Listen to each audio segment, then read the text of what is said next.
j'espère que vous allez bien. Bienvenue sur ma chaîne. Tout d'abord, j'ai décidé de changer d'angle pour voir un peu ce que ça donnait. Désolée pour la luminosité, ma ring light elle est là. C'est pour ça que j'ai une partie du visage éclairée et pas l'autre. J'ai décidé de faire cette vidéo vraiment vite fait. C'est pour ça que je suis pas vraiment apprêtée. De toute façon, on est entre nous, il n'y a pas de souci je pense. On va commencer la story time. Comment j'ai failli perdre 3400 €. Donc c'est parti.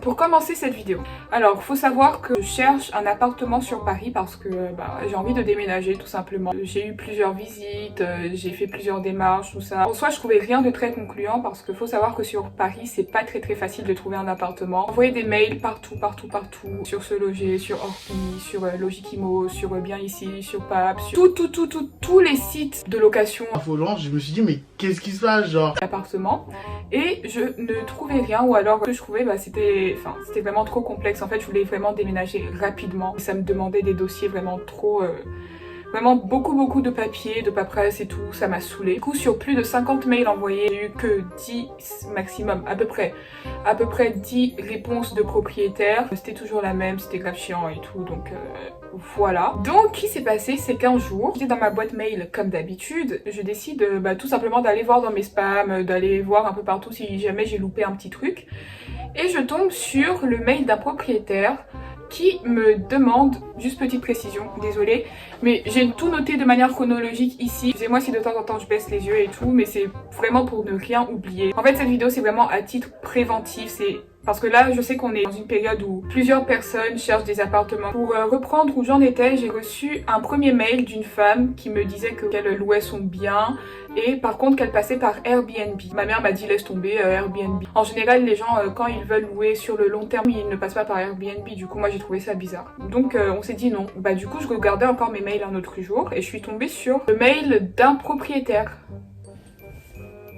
Il était hyper sympa. Vous savez quoi, je vais vous mettre les photos de l'appartement, les photos des mails échangés à la suite. Je vais pas cacher le nom du gars, je vais vraiment rien cacher. Si jamais vous tombez sur lui, on sait jamais. Du coup, cette personne m'envoie un message avec les photos de son appartement à l'appui. Moi, je me suis dit, ah, il est trop beau cet appartement, mais je me souvenais pas avoir vu justement les photos de l'appartement lors de mes recherches. Mais en même temps je me suis dit non, t'as fait beaucoup de recherches, ça se voit, enfin t'as peut-être oublié cet appartement. Je lui réponds, il n'y a aucun problème, on discute, on converse, on dialogue. À la fin de son premier mail, il me demande si on peut parler en anglais parce que pour lui l'anglais c'était plus facile. Je me dis ok, il n'y a pas de souci et j'ai sorti mon meilleur anglais. Il me dit quoi que pour louer son appartement, il passe par Airbnb. Donc moi je me suis dit c'est bizarre, mais cet appartement il a vraiment retenu mon attention. Et je sais qu'Airbnb c'est assez sécurisé donc il n'y a pas de souci. Du coup je me suis dit ok, il me demande un peu ma profession, comment je m'appelle, tout ça, donc je lui dis que je suis étudiante en droit à la Sorbonne, que je m'appelle Mounia. Dans son mail d'après, il me dit que lui en fait, il habite en Espagne, du coup il est dans son pays d'origine avec sa femme, qu'il a 58 ans il me semble, qu'il a 58 ans, que sa femme en a 40 et quelques, vraiment c'est une famille respectable, tout pour me conditionner, pour que je me dise ah oui, eux c'est vraiment des gens bien, il n'y a pas de souci, je peux leur donner mon argent, il n'y a aucun problème, des proprios hyper cool. Et du coup il m'a aussi dit dans le mail que comme ils sont en Espagne, ils ne seront pas souvent sur Paris pour m'embêter, en clair. Je me suis dit c'est cool, des proprios qui ne seront pas vraiment, enfin pas trop envahissants, j'aurai mon espace à moi, il n'y a pas de souci. Dans les détails qu'il m'a donné sur sa vie, il m'a dit du coup qu'il était avant, en fait, retenez bien tous ces détails, qu'avant il était vétérinaire sur Paris et qu'en fait ils louent leur appartement comme je vous ai dit parce qu'ils ont décidé de rentrer en Espagne avec sa femme. Je lui dis au fil des échanges et tout, je lui dis ok, il n'y a pas de souci. Pour être sûre vraiment, moi parce que je voulais trop l'appartement, je me suis dit ah c'est l'appartement de mes rêves, il est trop beau. Ce que j'ai fait c'est que je lui ai dit que en fait avec mes parents on a la possibilité de payer de manière trimestrielle, c'est-à-dire au lieu de payer chaque mois, parce que le loyer il était de 900 € à la base, au lieu de payer chaque mois 900 €, on a la possibilité de payer 3 mois en avance, c'est-à-dire 900 € x 3. Et pendant 3 mois, je paye pas vu que j'aurais déjà payé les 3 mois en fait, je sais pas si vous voyez. Du coup c'est ce qu'on fait ici, donc on paye à chaque fois 3 mois. Il m'a dit, y a pas de souci, il était hyper content et tout. Il m'a dit, comme vous avez la possibilité de faire ça, ce que je vais faire c'est que je vais baisser le loyer, donc de 900 € il va passer à 850 €. Donc je me suis dit, ah c'est tout bénef, j'étais hyper contente. En plus mon père il a dit, ouais c'est trop bien. Moi pour moi je déménageais la semaine prochaine. Absolutely fucking not. Oh c'est tellement honteux. Du coup, moi je lui posais quand même des questions, je lui demandais comment le contrat allait se signer, le contrat de bail, comment il allait se signer, la remise des clés, l'état des lieux, enfin les formalités quoi de base. Il était assez évasif, il répondait pas beaucoup, enfin il s'attardait pas sur ce genre de détails. Je te vois venir.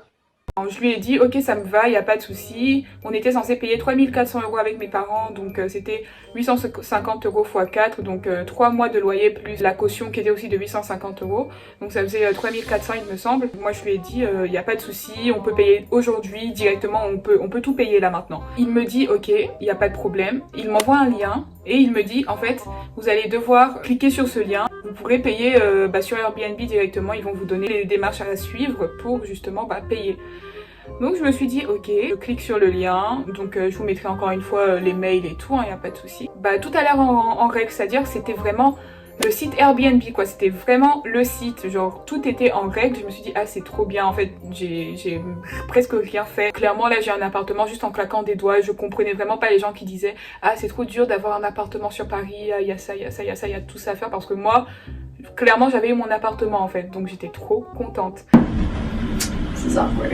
Je me souviens ce jour-là, vu que j'ai une story privée réservée aux filles, j'avais fait la masse de stories, j'avais commencé à faire mes cartons parce que j'ai demandé au monsieur justement est-ce que je peux déménager avant le 5, parce que je voulais pas avoir à payer le loyer d'ici, parce que bon c'est un peu cher quand même. Je voulais pas imposer ça à mes parents sachant qu'ils allaient débourser une grosse somme pour payer mon nouvel appartement. On m'a dit ok, il y a pas de souci, vous pouvez déménager quand vous voulez, vous avez juste à le mettre sur Airbnb et tout, il y a pas de souci, tout ça. Donc moi je me suis dit ok, il n'y a pas de problème. Et ma story n'a jamais été aussi longue. J'ai fait de ces snaps en mode oui les filles, j'ai trouvé mon appartement. Là je suis en train de faire les cartons et tout. En fait j'ai tout coffré, toutes mes affaires, j'ai tout rangé. J'étais prête à déménager, même j'ai demandé au proprio du coup. Une fois que j'aurai envoyé l'argent, quand est-ce qu'on pourrait se rencontrer pour vraiment signer le contrat de bail et tout. Et elle m'a dit qu'on pourrait se rencontrer le dimanche qui arriverait. Je me suis dit que j'allais y aller quand même avec une pote pour être sûre, parce qu'il y a plein de filles qui ont disparu en allant à ce genre de rendez-vous, elles sont jamais revenues quoi. Je me suis dit pour être sûre, tu vas avec ta bombe lacrymo, avec une pote et puis c'est tout. Donc j'avais déjà prévu ma pote et tout. Alors, du coup dans la story, j'ai commencé à mettre des photos, j'en ai parlé à Daniel, j'en ai parlé à Chris. Ils m'ont dit ah y a pas de souci, si tu veux on t'aide pour le déménagement, il y a pas de problème, et j'étais trop contente. J'ai commencé à rédiger aussi une liste de choses à ne pas faire dans mon futur appartement. Ça s'appelait quoi? Les 17 commandements de mon appartement quoi. Du coup j'ai fait une liste parce que je voulais vraiment. En fait pour moi c'était mon bébé, c'était genre vraiment mon... J'étais trop contente, pour moi je partais la semaine d'après en fait, et même on a un groupe du coup dans la résidence où je suis avec les étudiants d'ici, que j'ai constaté qu'il y avait déjà un lit de place dans mon nouvel appartement et que là j'ai un lit de place. J'ai dit coucou tout le monde, je donne mon lit de 2 places, donc si jamais ça vous intéresse faites-moi signe. Il y a une fille qui m'a fait signe, c'est-à-dire que la pauvre elle aura même pas le lit. En fait je sais pas si vous vous rendez compte de la honte, enfin je sais pas comment expliquer. This is so humiliating. Le jour où du coup on devait payer, pour la première fois, elle a eu des soucis de carte, donc elle a eu des problèmes avec son compte et tout, elle n'arrivait pas à faire des opérations, tout ça. Et moi je me dis mais Dieu merci, ça veut vraiment dire en fait que Dieu est avec nous. Donc pour la première fois elle a eu des soucis de carte, elle n'a pas réussi à mettre l'argent parce qu'on devait payer le jour même comme je vous ai dit. À la fin de la journée elle a réussi à mettre les 3400 € sur son compte. Du coup il me semble que la carte de ma mère elle peut payer 3000 € par jour. Nous on devait payer 3400 €. Donc j'ai demandé au propriétaire si c'était possible de payer une partie aujourd'hui et la deuxième partie le lendemain. Il m'a dit il n'y a pas de souci et tout. De toute façon Airbnb va vous donner les directives à suivre si jamais vous voulez payer. Donc je vais sur le site, donc du coup le lien qu'il m'a donné, je commence à entrer mes infos, donc que ce soit mon adresse. Ah j'ai oublié de vous dire, dans l'un des mails, il m'a demandé mes papiers d'identité, donc que ce soit ma carte de séjour ou mon passeport, il m'a demandé. Donc faut savoir que à cette heure-ci, un parfait inconnu a mes papiers d'identité en sa possession. Quand je lui ai demandé si c'était possible, il m'a dit justement qu'Airbnb nous montrerait les directives à suivre par rapport à ça. C'est pas dans la journée, je reçois un message donc d'une copine qui s'appelle Lorraine et elle me dit mais meuf, tu trouves pas que c'est bizarre de prendre un appartement comme ça sans l'avoir vu, sans l'avoir visité et tout. Je dis non, t'inquiète, il y a vraiment aucun souci, il y a vraiment pas de problème et tout. This is some fucked up ass shit. En fait, il y a vraiment une flexibilité au niveau de l'annulation du paiement, c'est-à-dire que si on paye les 3400 € et que le jour de la visite, je suis pas convaincue, il y a possibilité d'annuler en clair le paiement et tout l'argent retourne à mes parents en fait. Et du coup, bah, je lui ai dit ça, elle m'a dit ok, y a pas de souci. Mais quand elle m'a dit ça, j'ai commencé à me poser des questions. Je me suis dit ah ouais, c'est bizarre quand même. Mais je me suis pas posé plus de questions que ça. En plus, sur le lien que le monsieur m'a donné, du coup, il y avait, donc le monsieur en question, il s'appelle Manuel. Il y avait un contrat, donc le contrat, enfin tout avait l'air parfaitement en règle, je vous jure, j'ai vraiment tout lu et tout avait l'air en règle. Il n'y avait pas la possibilité de payer par carte, il n'y avait que la possibilité de payer par virement bancaire. Donc avec mes parents, on a commencé à réfléchir, on s'est dit, est-ce que vous n'allez pas m'envoyer l'argent sur mon compte et moi de là, je fais un virement, ou alors vous, est-ce que vous n'allez pas vous débrouiller pour faire le virement de votre côté et tout. Donc on a convenu en fait que bah il ferait le virement le lendemain matin. J'ai commencé à regarder les entreprises de déménagement et tout, les sociétés de déménagement, tout ça, j'étais grave pressée. Mais alors j'étais trop pressée de partir d'ici. Le soir, du coup, le soir où j'avais presque fini mes cartons, j'étais dans mon lit sur Twitter, il me semble, et j'ai commencé à réfléchir. Je me suis dit, attends, il y a quand même des détails bizarres, en fait. Et là, j'ai commencé à me poser des questions. Déjà, de base, c'est hyper bizarre.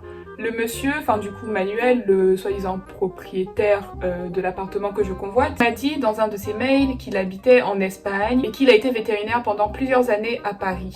Et après il a décidé de partir en Espagne avec sa femme, enfin de retourner en Espagne avec sa femme. Mais si tu as été vétérinaire pendant plusieurs années à Paris, comment tu peux ne pas être bien en français en fait? Genre comment tu peux ne pas bien parler français? Là je me suis dit ah ouais ça c'est un peu bizarre, c'est un petit détail que j'ai trouvé bizarre. J'ai trouvé aussi bizarre le fait qu'il me confie des détails personnels sur sa vie. Ils disent que ouais il a 53 ans, que sa femme en a 48, patati patata. Je me suis dit c'est chelou. Encore je me suis pas posé vraiment beaucoup de questions. Je me suis dit non t'inquiète. En fait j'avais tellement envie de cet appartement que je me suis dit c'est des petits détails, il a peut-être voulu être sympa. Le fait que dès que j'ai annoncé que je pouvais payer 3 mois en avance, le mec m'a dit qu'il n'y avait pas de souci, qu'il baissait le loyer à 850 au lieu de 900 pour moi. Du coup je me suis dit mais c'est trop beau pour être vrai, genre c'est vraiment trop beau pour être vrai, enfin ça aussi c'est bizarre. J'ai trouvé ça hyper bizarre. Et il y a un autre truc, et ça a été vraiment le truc, non je crois le deuxième truc qui m'a fait me dire ah non c'est une arnaque. J'ai tapé sur Google Airbnb arnaque et tout, et j'ai découvert grâce à un article que c'était possible pour des personnes donc de créer de fausses pages Airbnb. Franchement ça ressemble vraiment, c'est vraiment la plateforme Airbnb et tout, mais en fait c'est pas Airbnb et toi tu vas faire ton virement à côté et après tu vas plus avoir de nouvelles de la personne à qui t'as fait le virement. Donc, ce que j'ai fait pour voir si c'était vraiment le site d'Airbnb, j'ai copié-collé le lien que Manuel, donc le propriétaire, m'a envoyé dans mes notes. Après je suis allée sur mon application Airbnb de base et j'ai copié-collé deux liens, donc deux liens de deux propriétés à Paris que j'avais vus et tout. Je me suis dit tu copies-colles et tu vois si les liens sont similaires. Donc les deux liens qui venaient de l'application Airbnb étaient similaires, mais ils étaient différents du lien que Manuel m'avait donné en fait.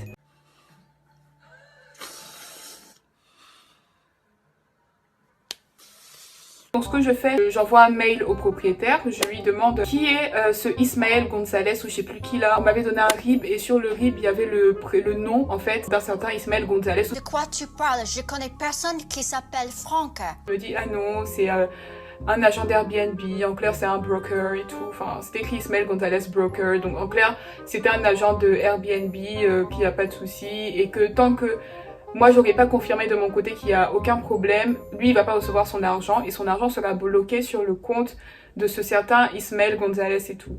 Donc je me suis dit ok, il n'y a pas de problème, il n'y a pas de souci, mais j'ai commencé à cogiter en fait, je me suis dit mais c'est bizarre. Genre j'étais là en mode mais c'est hyper chelou, c'est hyper bizarre. Donc là j'ai commencé à voir mes rêves d'appartement s'éloigner et franchement ça m'a fait hyper mal. J'avais tellement honte d'aller dire que ce soit à la fille à qui j'ai promis mon lit que t'auras pas mon lit clairement, que ce soit à mes copines sur ma story privée que j'avais pas d'appartement.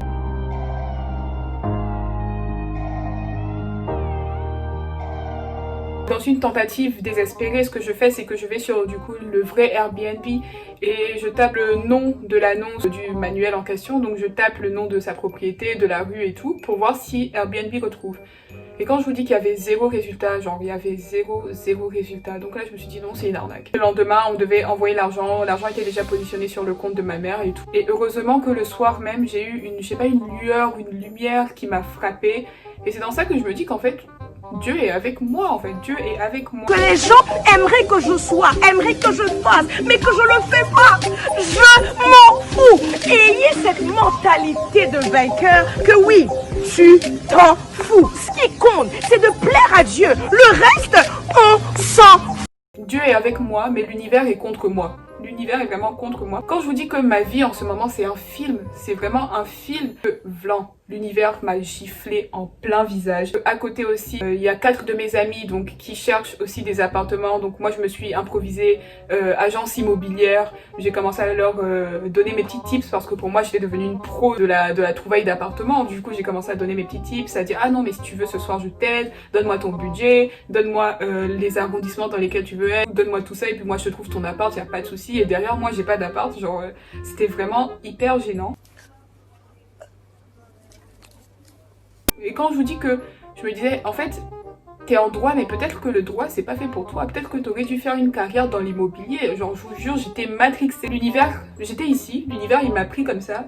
Il m'a jeté ici, en fait, pour me dire, tu vas te calmer, tu retournes d'où tu viens, tu n'es pas encore ici, donc tu te calmes. C'est ce qui s'est passé avec ma recherche d'appartement. C'est comme ça que j'ai failli perdre 3400 €. Donc du coup, le manuel en question, il m'a encore envoyé des mails. Donc je vous mets les échanges ici. Attendez, je vais me mettre là.